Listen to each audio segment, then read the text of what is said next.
A is for Antiquarian? Maybe. Let's talk about him right here on NYRA Bets. Hi, everyone. Matthew DeSantis here with NYRA Bets, along with my colleague Kaylie Shapiro, and we are back with another Breeders' Cup Classic Contender Series. This one is on Antiquarian, who has a fun name to say. But before we get to that, a fun promo offer for you. Cup 25. That's right. $25 free bet and up to a $200 deposit match bonus if you have yet to start playing with us right here on NYRA Bet. So use that promo code CUP25 today. Kaylie, Antiquarian, a horse that I don't think at the beginning of the year we expect to necessarily have in the Breeders' Cup Classic, but he won the Jockey Club Gold Cup. He's here, and he's gotten better in every single start as a 4-year-old. Definitely. He's gotten better in every start, but there are just so many questions to answer about this horse and how he's going to stack up against this deep of a field. Although he's improving, and although he got the win last time out, that was kind of by default. Not to take it away from him, obviously. It's a nice horse, ran a good race, but to me, he's just not on the same level as half the field. Yeah. Well, let's talk about Antiquarian a little bit. And he doesn't have much of a pedigree. Sired by Preservationist, who is no longer even standing here in North America, is actually standing in Korea, I believe, right now.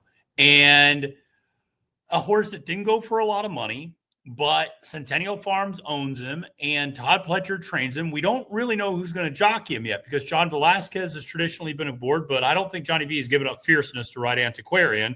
NYRA Ortiz Jr., who Todd will use regularly, is aboard Mindframe. So Antiquarian still, I think, looking for a jockey in that regard. A horse that you look at his career record, 9 starts, 4 victories, 3 seconds. And this year he hasn't finished out of the exacta. Couple of graded stakes wins, 1 grade 1 that last time out. A horse that certainly is improving, a horse that I feel like you and I say this a lot, a horse I'd love to own. But a horse that does have a little bit of a funky running style, too, in terms of he's cocked his head to the side and checking out the grandstands the whole time. Yeah, definitely. It's quite noticeable. And I know that one of the races that he had lost, I think it was a grade 2. What race was it? Yeah, it was the Blame, I think. The Blame, yes. Yeah. And he got distracted at the top of the stretch. That's the word. Something. Yeah. That was the word. I don't know what he does with his head when he runs it. I don't really think that it's going to make a difference because he's not a horse that I would have in my top 4 anyway. If he ran with his head straight, if he ran with it, it does not matter. But yeah, definitely. I mean, he got a grade 3. He won the Peter Pan. Yeah. And then in that field, it was the Wine Steward, who's a really nice New York bred. And then it was Deterministic on the dirt. Right. So for me, I mean, and then after that, he got second in like 2 grade 2s, right? Yeah.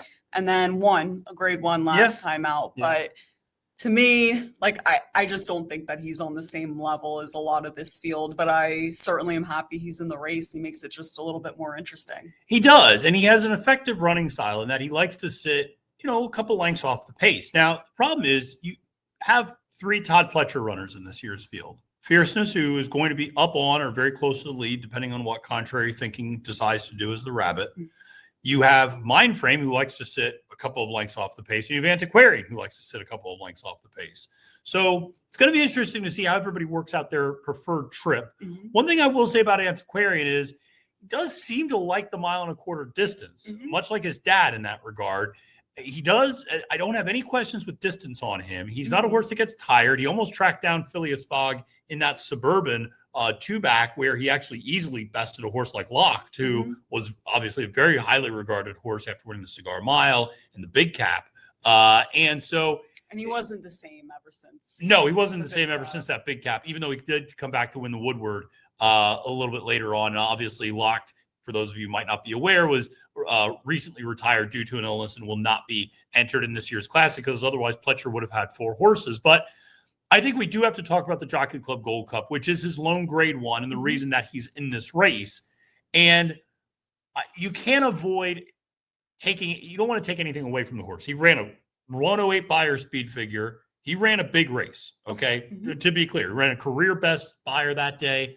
Big race. You don't want to take anything away from it. But the beginning of that Jockey Club Gold Cup was marred by Kendrick Carmouche on the number 7 dipping in to contrary thinking, which caused a chain reaction, which led to Mindframe losing NYRA Ortiz Jr. Sierra Leone had to run over NYRA Ortiz Jr.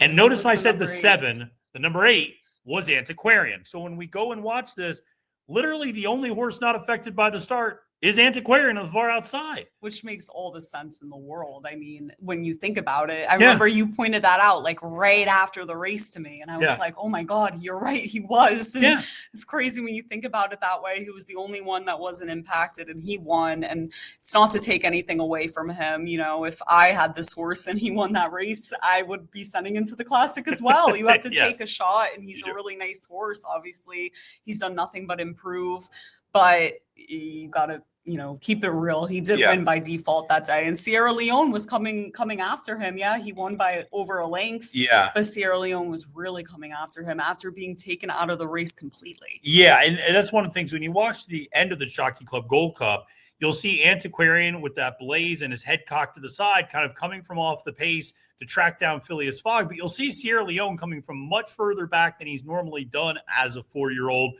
And Antiquarian, a little bit like Forever Young in that he's a grinder. He doesn't necessarily have a burst. He grinds away at horses a lot of times, and that's why he likes the distance. Again, that head's never going to go straight. It's going to remain cocked to the side, but you see Sierra Leone obviously making up ground here late. But Antiquarian holds on, wins going 1.25 miles. Yeah, Sierra Leone looked like he was like in hand too. Which like he was kind of just riding him through the wire after that. But Antiquarian definitely, I mean, finished up strong, and he doesn't have a bad way of moving either. I kind of just took note. He's a nice moving horse. If you can get past the head, definitely. You know, the head I think is what distracts people because you go, God, he's got it. You know, Johnny's got to get that head straightened out. And you know, it reminded me a little bit of Tappet in the Wood Memorial. All those years ago when Tappet is looking at the grandstand side and all of a sudden they go to the crop and he straightens out. And in about 100 yards, he passes 4 horses to win the race.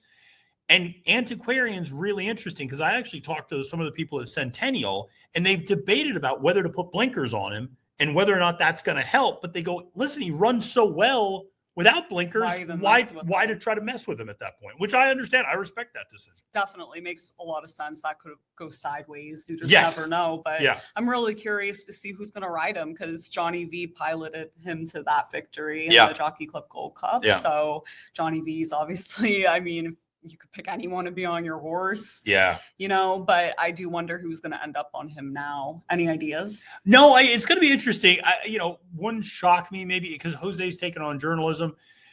Maybe you go to somebody like Joel Rosario in that sort of a case. Maybe a Luis Saez. You know, I'm just thinking of who Pletcher will sometimes use as a 3rd or 4th rider sometimes in a race. And so those names, just because they ride up here in New York pretty regularly and Kentucky where Pletcher, you know, maybe. And so we'll see. I mean, it's going to be fun. And it's going to be a great race. And Antiquarian, obviously, you know, listen, you talk about a lot of expensive horses. You could talk about a horse like, you know, obviously Sierra Leone, who cost all that money. And you know, then you look at a horse like Antiquarian, who was sired by a $5,000 sire in terms of Preservationist. And, you know, it was a private purchase, you know, it was a purchase for $250,000, which makes it really stand out that a horse that was, you know, coming from a $5,000 sire sold for $250,000. But still, I mean, not nearly the sort of elite pedigree that you see from some of these other runners. And I think he comes from, I think the female family's Airdrie, if I'm not mistaken. I definitely want to take a deeper dive into that pedigree. But if I'm not mistaken, it is Airdrie that the female family comes from. And in that case, I mean, he does have a good female family in that case because Airdrie, even if it isn't any, you know, flashy stakes, graded stakes winners that jump off the page, they build these like crazy and deep female families. They're some of the best breeders. So they are easy horse to root for. Easy horse to root for. He's the half sibling to Fondly, who is the 3-year-old filly, who was on the Kentucky Oaks. Well, was in the Kentucky Oaks this year and won that Virginia Oaks and came back to win the Delaware Oaks as well. Nice horse for Graham Motion. And we've seen some of these preservationists have success. Chunk of Gold, most notably, just the other day, won $125,000 optional claimer at Keeneland. Same thing, Airdrie female family. And Chunk, unlike Antiquarian, only cost $2,500, not $250,000, We love Chunk of Gold here. We do.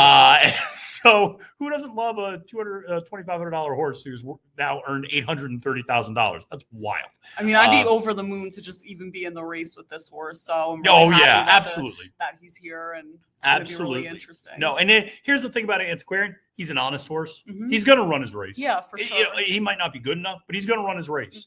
And the fact that he's not distance limited, this is something the late Chuck Simon would talk about sometimes, where so many times in big races, especially at a mile and a quarter, a percentage of the field is going to walk home. It's just going to kind of canter across the wire because they realize at the top of the stretch, I got nothing, and I'm just going to protect this horse. 100%. Antiquarian's a horse that he's not going to mind going a mile and a quarter. And whoever rides him, I think is going to ride him through the wire. Do I think that means he's going to finish fourth? No, but I could see a situation where like years from now we go, how did Antiquarian finish fifth in this loaded of a field? Yeah, something like that. It's No, really not at all. No. Like, definitely. No, especially if a couple of horses get distance limited, maybe get tough trips, maybe get worn out with a pace, contrary thinking. Obviously, you expect it's probably going to fall back. But yeah, it's, we'll see. It's going to be fun. Listen, best of luck to Antiquarian. And listen, another thing is best of luck to you all to make sure to use this promo code CUP25. That's right. If you're not playing on NYRA Bets yet, what are you doing, folks?